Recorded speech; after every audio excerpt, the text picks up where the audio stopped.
So last time I left off with the introduction of what exactly I was doing with this whole Harry Potter rewrite idea and reclaiming Harry Potter, and I promised that I'd walk you through the changes that I'm planning to make, so I have them.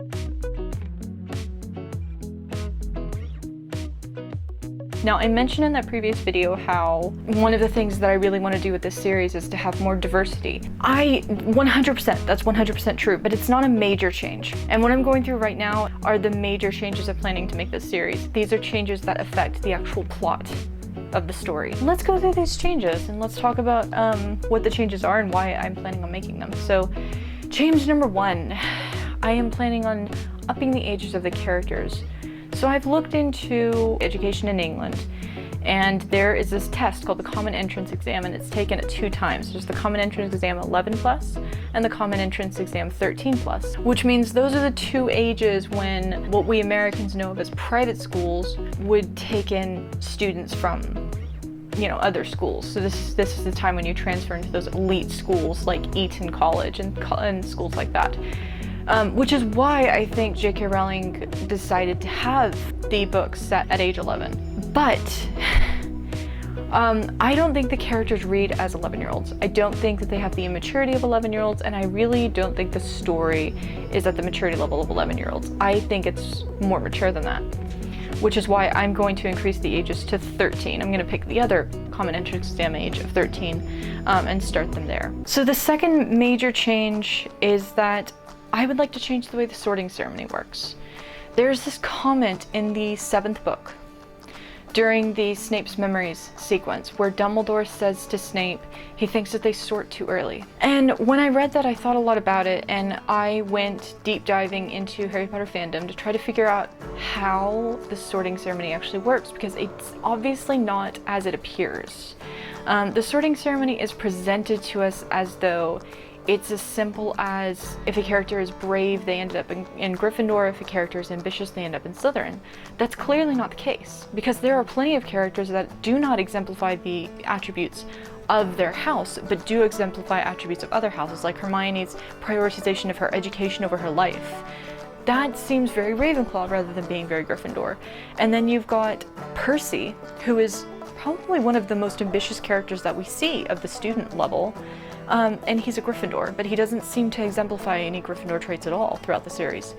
He seems a lot more like a Slytherin. What a lot of fans have figured out is that they think the sorting ceremony is about what attributes you prize, you believe are important. So for example, Hermione believes that bravery is more important than cleverness, which goes in line with what she says at the end of the 1st book in the trials chamber, when she tells Harry that he's the one who has to go forward because he's brave. What happened in the books is that you've got the good characters in Gryffindor and the bad characters in Slytherin. The world does not work that way, and this is one of those things I talked about in the previous video about how there are things that I believe are affected by J.K. Rowling choosing to write these books as children's books. This is one of those things. When you're writing children's literature, what editors want is a black and white world. Nice and simple, good and evil.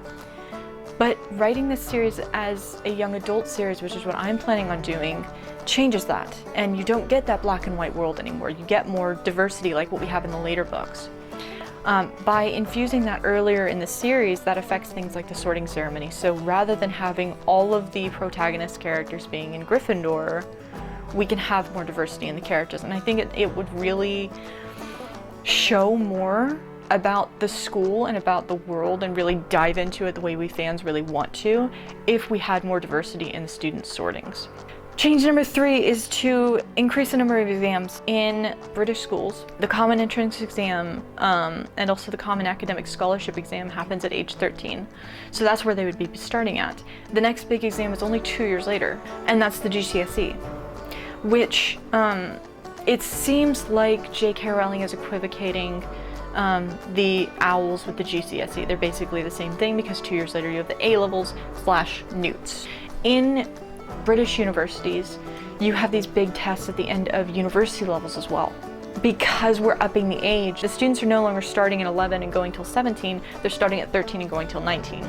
So rather than Hogwarts basically being middle school and high school, now Hogwarts is high school and college, which makes more sense to me actually. I think it does actually make more sense to have it be that way because there is no secondary education in Harry Potter. The fourth change is to create a more historically reflective Hogwarts. So the castle that was built in the films is bullshit. It does not match the books. It doesn't match any kind of historical reference point. It's useless, really, quite frankly. It's a conglomerate of like 4 or 5 different castles all put together. And you can't have a grand staircase in a castle like that. It doesn't work. Because the grand staircase doesn't go anywhere. If you actually look at the model of the castle that they built for the films, the grand staircase is just a standalone tower. Where do the stairs go? Like, it's pointless. It's completely pointless. I'm completely just ignoring the film Hogwarts and going off of more of what the books had in mind. According to Pottermore, according to the books, according to J.K. Rowling, Hogwarts updates itself consistently. So every 100 or 200 years, Hogwarts goes through updates. I think that that's a wonderful opportunity to have parts of the castle that are older than other parts of the castle. Parts of the, like the Great Hall will be more medievally inspired, whereas places like maybe the library will be more, you know, Victorian inspired maybe. The fifth change is to make the Ministry of Magic more useful, because the Ministry of Magic is useless in the books and in the films. It's completely useless. It doesn't do anything. The Ministry of Magic is constantly being presented as being completely incompetent, filled with idiots. When you build a fictional world and you purposefully make the government useless, that says something. You've got a society that's made by wizards. You would think it would make more sense. So I'm gonna make the Ministry of Magic more useful and actually make it make sense. 6, Snape's redemption. Snape got a redemption arc in the books. He did not deserve it. This is a man who J.K. Rowling herself has gone on record saying very clearly that if Lily had not been picked, if Voldemort had picked Neville instead of Harry, he would have been the most loyal Death Eater ever. We're not doing the Snape redemption arc. That's not gonna happen. Snape does not deserve a redemption. He deserves a chance to try to justify himself, but he does not deserve redemption. He deserves an explanation, but not a redemption. But 7, a character that does deserve redemption is Draco. Draco was literally a child when he was brought into Voldemort's master plans. He was a kid. He deserves redemption. He deserves, you know, a chance to redeem himself. And I've actually thought of a really cool way to integrate that into the 6th book, of having Draco's redemption start there. The 8th one, which is reworking the metaphysics of how magic works in this world. There are a lot of questions that I have about how magic works. One of which is, where does magic come from? Like, what's the origin of magic? I believe that any world that uses medium fantasy, you have to give some kind of explanation of where magic comes from, and she never does. I think that would greatly affect, like, you know, how do Muggleborns get magic? Where did magic originate from? You know, where did it come from originally? Is it just a natural force in the planet? That's cool, it's totally fine, but why do only certain people have magic? How did wizards get magic in the first place? How did that happen? That needs to be answered. And I think that that will affect certain kinds of magic, like what kind of spells can be wand spells and what kind of spells can be wandless magic? How does accidental magic actually work? Like, what is the metaphysics behind that?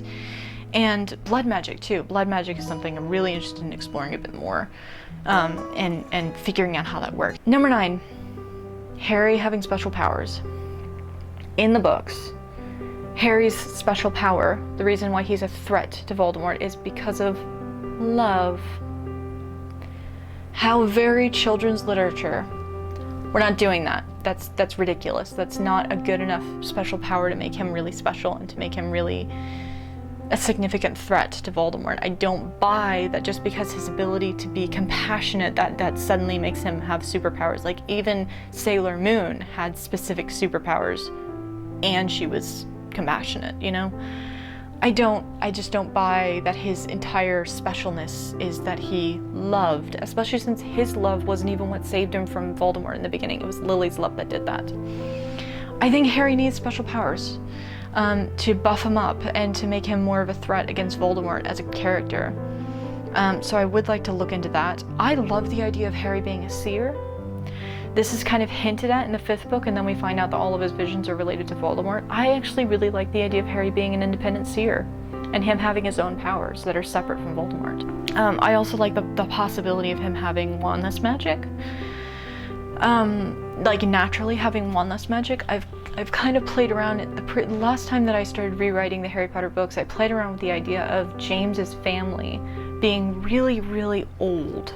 A really old magical family, which is supported in the literature. His family, J.K. Rowling's traced his family back like hundreds of years. I like the idea of his family descending from druids and being really, really old and having like a Celtic kind of magic rather than a Roman kind of magic. I like the idea of different families from different places, like insular British family versus a Roman British family having different kinds of powers. And then the Malfoys being French would affect them as well, and they'd have different kinds of powers.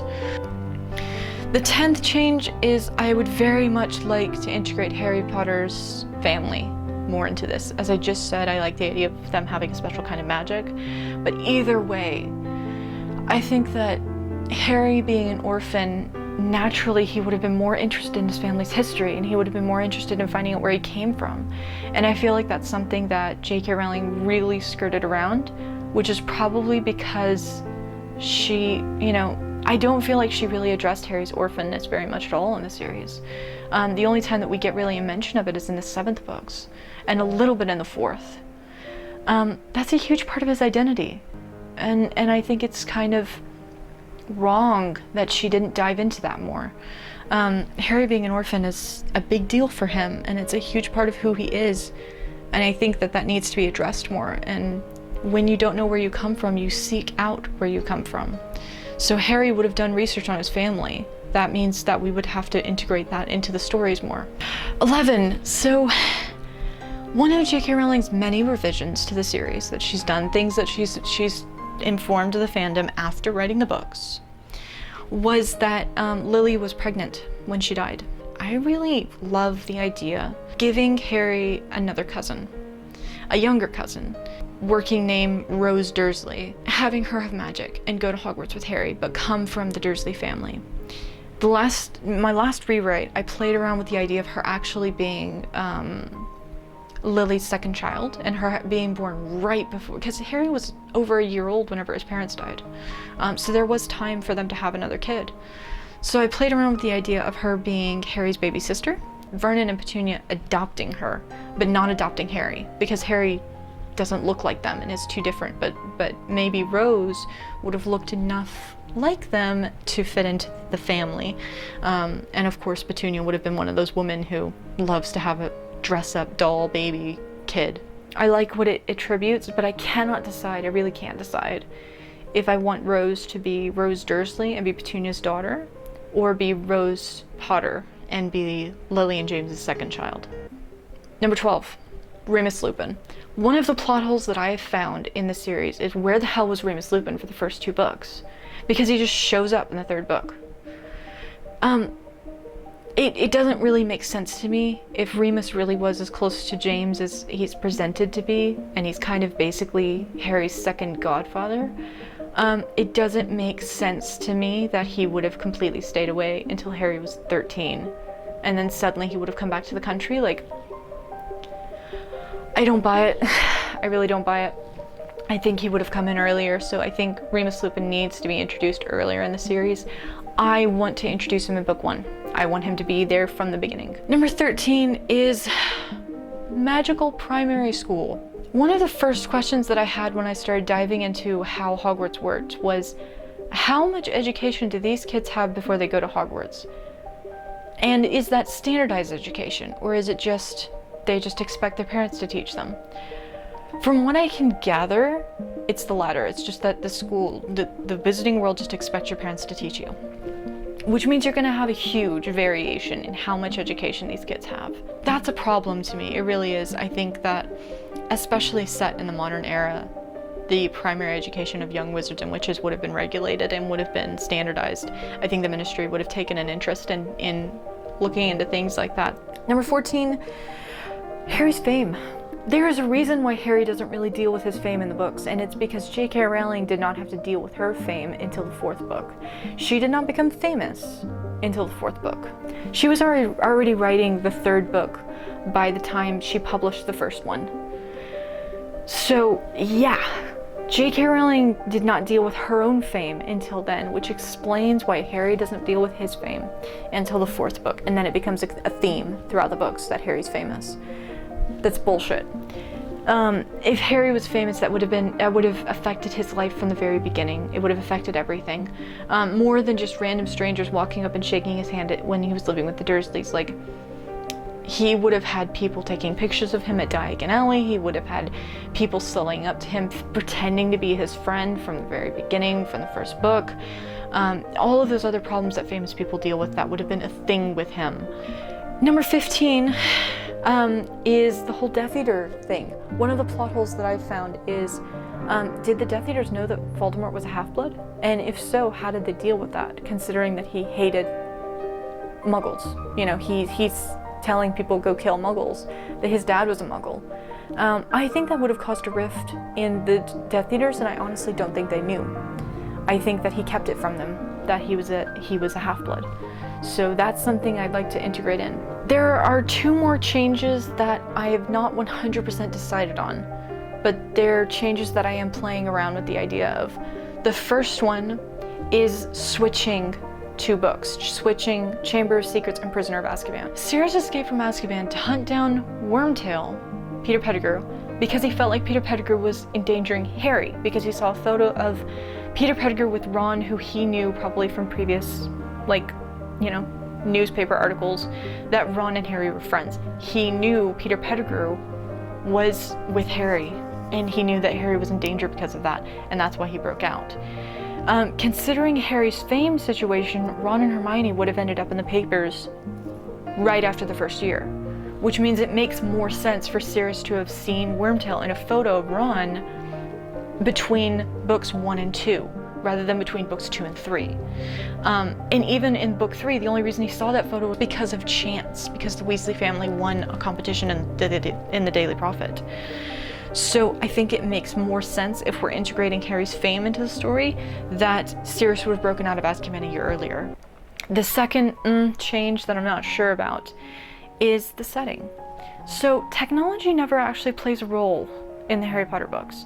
It's mentioned, it's joked about, it's kind of thrown out there, but it never actually plays an active role in the series.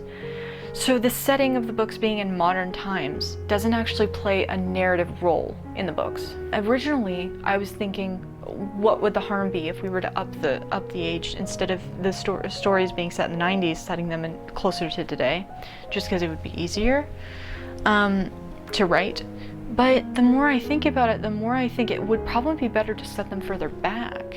I really focused in on the Grindelwald situation with the stories. In the timeline, in the official timeline of Harry Potter, Grindelwald was active at the same time as Hitler, and he was basically controlling Hitler. If that's so, then the timeline went, Dumbledore went to Hogwarts, met Grindelwald, 50 years passed.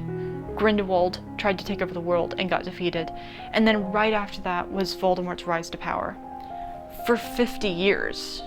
And then we get the Harry Potter series, which means there's this 50-year dead space between Dumbledore being at Hogwarts and Grindelwald, and then another 50-year dead space between Grindelwald and Voldemort.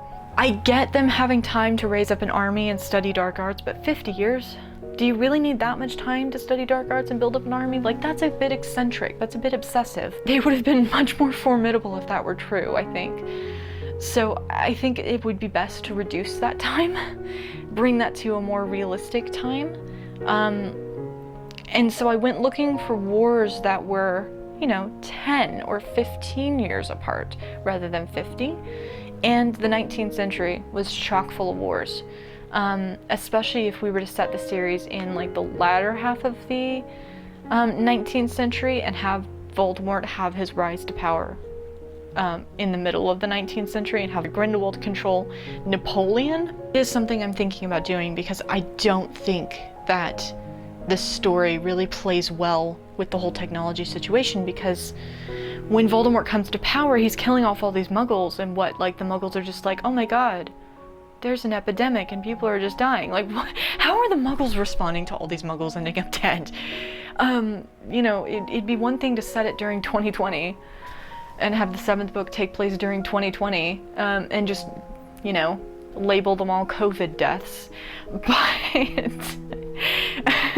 you know, you have to have that kind of explanation. That's one of the reasons why I like the 19th century, because you know, you can always throw it as Spanish influenza being the reason that they all die. So yeah, okay, so that is my list of the major changes. There will be a part 2 to this video where I'll talk about the minor changes, the biggest of which is the diversity. Diversifying the cast more. That's 100% the biggest minor change that I'm planning on making to the series. Tell me what you think about any of these changes. Please tell me if you think these changes are bad ideas. That's really useful information to have. Or if you think that they're good ideas. Let me know in the comment section below. If you want to continue following along this project, I suggest you subscribe to the channel and hit the bell icon. Please let me know if you think this is a cool idea by hitting the like button, or if you think it's a dumb idea by hitting the dislike button. By all means, I'd like fair representation, so let me know what you think, and thanks for watching. Bye!